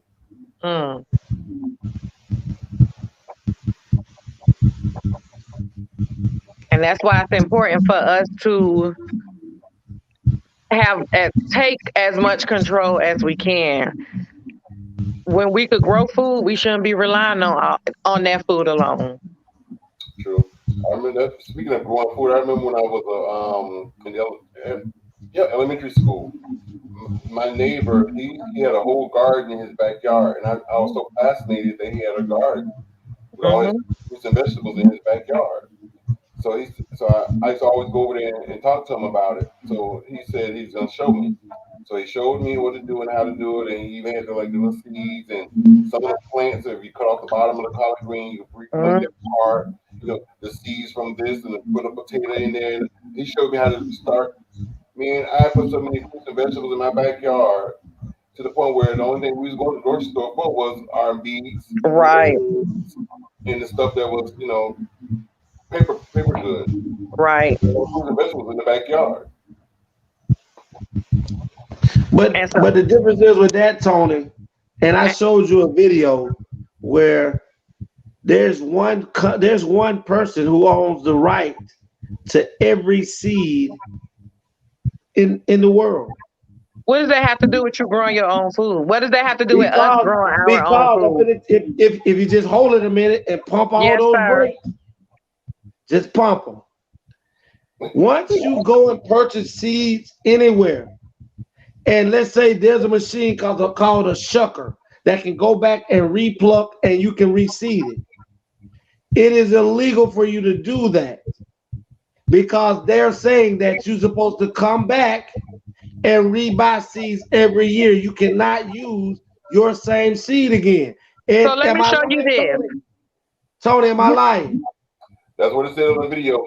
You don't ever have to buy a seed because if you got onions in your house right now, you bought that, which means it's yours. If you got bell peppers in your house right now, if you got any green, like you could propagate from whatever you already have, potatoes. When someone owns the copyright, matter of fact, I'll help you. Let me steal TeAma word. Let me help you. Let me educate you a little bit. Those are TeAma words. She used them on me a lot. And I'm gonna need you to stop doing my hand movement and all the rest of I'm gonna educate you when you finish. Go ahead, run it. The name of the show is called Food Inc. Go look it up. Go watch it. And when you finish watching it, my number will be on the end of this show. And you can call me at any time and tell me, Legacy, I'm wrong. Legacy, you wrong. Go watch it. Let me tell you how copyright works. Copyright works when you're not listening. Watch it. I was quiet so you could finish. Copyright works when if you're using something for personal use. You aren't infringing on any copyright. It's when you duplicate to sell that it becomes a problem. I need you to go and watch. We're not talking about little money. We talking about people that got that old money that make the laws. And when you get finished watching it, listen, Mel, listen, because right now you're talking, and I want you to go and get it.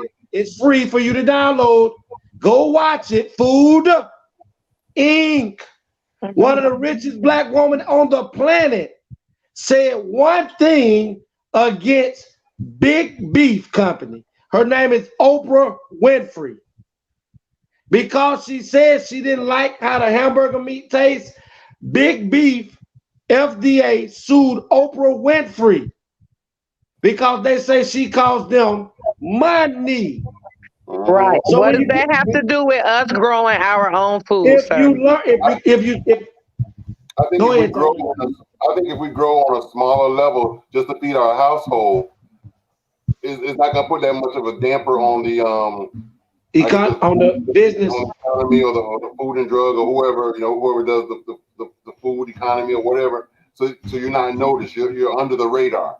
But if you got damn acres and acres and you're sharing it with the community, and then nobody going over to Whole Foods or the Walmart or the Publix, okay, now and boo, we need to come see you. These people with these letters on the back of their jackets is finna knock on your door. Yeah, they finna come see you. Yes, they want to understand it. Yeah.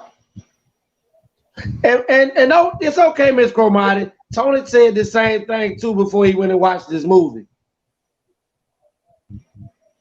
So I looked into where did this movie come from? Like, who created this movie? This been created at least about the last 8 to 10 years ago.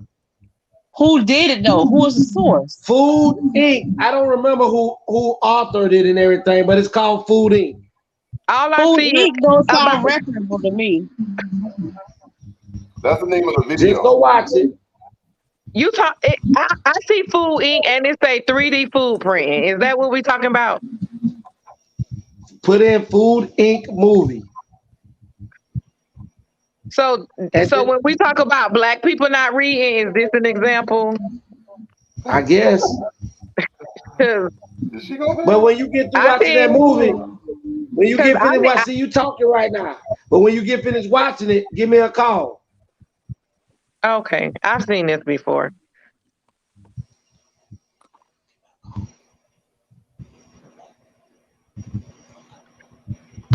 So I do think though, when we talk about bullying in reference to us and what we need, especially for our families, one solution, I'm being solution oriented right now, is for us to grow food. So we don't have to be waiting on containers with fresh food for months at a time. With GMOs in it.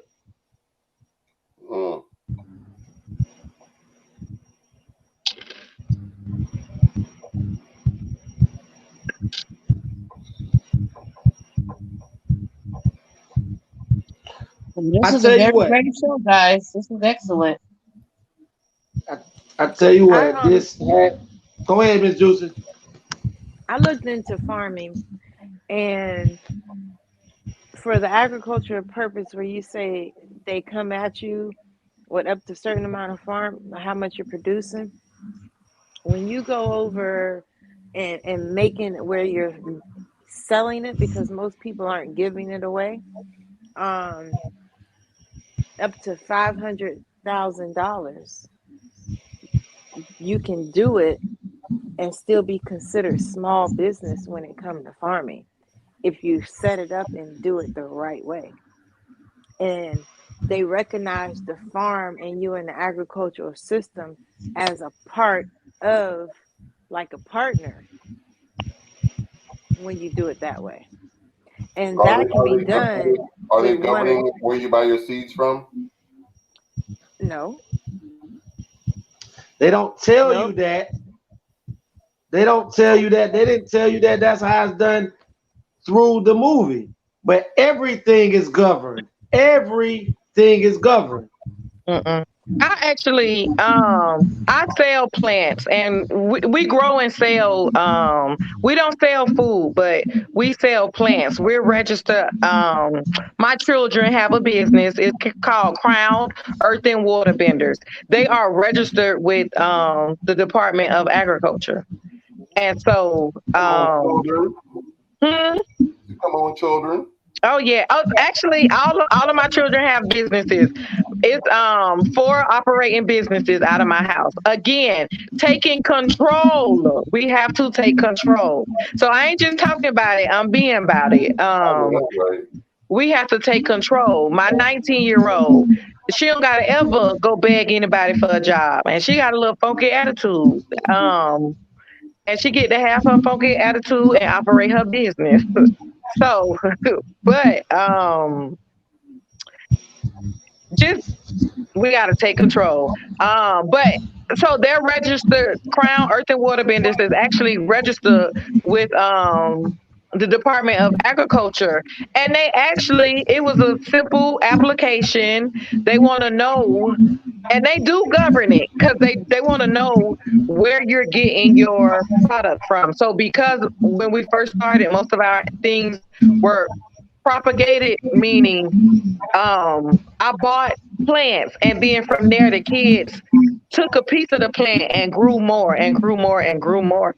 So that was that. And then once we grew to a larger scale, we ended up having to inform them where we were getting the overflow from, which is a form that is actually registered with the Department of Agriculture. So there is a they do monitor to some extent, but in the same stance, they're not worried about us feeding ourselves. Right. I'm never saying that. I'm never saying that, because you and Tony both are right about that. But if the change starts to take place and everybody starts to doing it, that's when it's going to become a problem.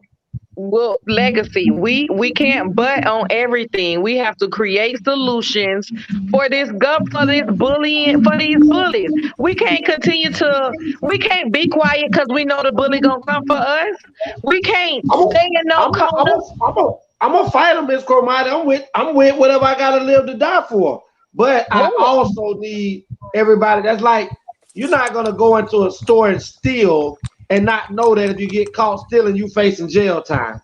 You have to know everything that is upon you, whether the good and the bad, so that you can really prepare yourself for what is to come. And the reality of it is we have a history of bad. We don't need to focus on that. We actually, when we focus on the bad, we can't see the good. At any time, dark light gonna always one beam of light gonna always kill darkness every time. So I'm just saying, when we're dealing with the U.S. government, we're clear. Financially, they're bullying us. Medically, they're bullying us. Even spiritually, like when you take somebody's religion and use it against them to a point where you got them, like y'all already know the history. Just spiritually, they're bullying us. Emotionally, we scared to go outside. We have to utilize mechanisms that will help us get ahead, that will help us take care of our families, that will help us grow, that will help us be blacknificent. That's all I'm saying. We can't be scared because they're terrorists. Their goal is to really steal, kill, and destroy. Like, we are war. You don't follow rules in war. And if we at war, we can't follow these people rules. But I'm a rule breaker, because me and mine ain't finna be caught up in this bullshit, even though we are a part of this system. So, but in 4 years, you might catch me out there living. Okay. Well, in closing tonight, ladies and gents, I would like to just definitely give Miss Cromartie a round of applause tonight. She definitely stepped up to the plate and did her job tonight. I loved everything that she talked about. It was very informative and education-wise. Ms. Juicy, I got the floor, boss. Oh, sorry. So, in closing, Miss Cromartie, I don't know if I think Tony made a banner for you. I would like to start off with you, for you can give out your information to let the A.T.L world know how that these people can reach out for some counseling, for some flowers, for some knowledge, for some Black Panther stuff. Just tell them folks how they can reach you, Miss Cromartie. Listen, so you can holler at your girl on social media. My favorite, I'm a little old school, so my favorite place to be on social media is Facebook. My Facebook handle is Blue Lotus CHW. That's my business page, and if you go to my business page and you lurk long enough, you could follow me on my personal page, which is open because I do believe in engaging. I also, like I said, my children, the younger kids, Crown Earth and Water Benders, they're also on Facebook. They're on Facebook, TikTok, Instagram. They doing it. They doing what they supposed to do. And you might put in Blue Lotus CHW and see Blue Lotus CHW travels, because I am clear on what the United States is. I do travel internationally because it is my hope one day to I'm trying to move somewhere else. This ain't it for me. So you could also find me on all social media outlets at Blue Lotus CHW Travels, because your girl be in these streets doing what I do, which is promoting good mental health, y'all. And it's things like this, conversations like this, coming out of minds like this, iron sharpens iron, that allows for us to really think and grow and be able to breathe and realize, dang it, I feel this type of way, but I'm not crazy. And I had this great group of people on the A.T.L show to bring me back to reality when I need it. So thank you all for having me. We appreciate you, Miss Cromartie. TeAma Beautiful, go ahead and let them folks know how they can get in contact with you, Miss Sweetness. On the A.T.L show, you can contact me through Anthony Brown. You can find me on Facebook at TeAma Sweetness Copeland. You can find me on Instagram at TeAma01. Or you can find me at Just in Time Accessories, where we definitely have all the bling and everything in between. Yeah. So holla at your girl. Later. All right, Miss Kate, Miss Juicy, go ahead and enlighten these folks with how they can get all these healthy products and stuff from you. Well, you can get me on Facebook. It's Nicole Gracefully Perseveres.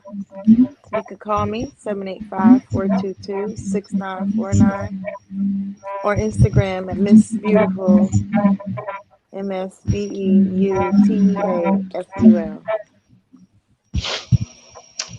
All right, for my sister, my partner in crime, the great T Savage. Tell them how they can get to you, Miss Savage. My IG is T Savage 1000. My Facebook is Anya Drayton Burgers. My TikTok is at T_Savage 100.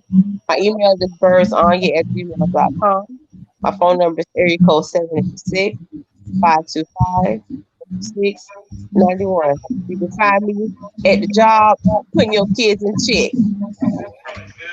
Period. And she mean it. Yes. Also, I like to bring out our supervisor, our boss, the man that make it possible for us to have this platform underneath God. My brother from another mother, very close friend of mine. Love to hear him every day, talk to him every day. And like you said earlier, Miss Cromartie, iron sharpens iron. So that's what we do. Go ahead and let them know, boss, how they can get in contact with you.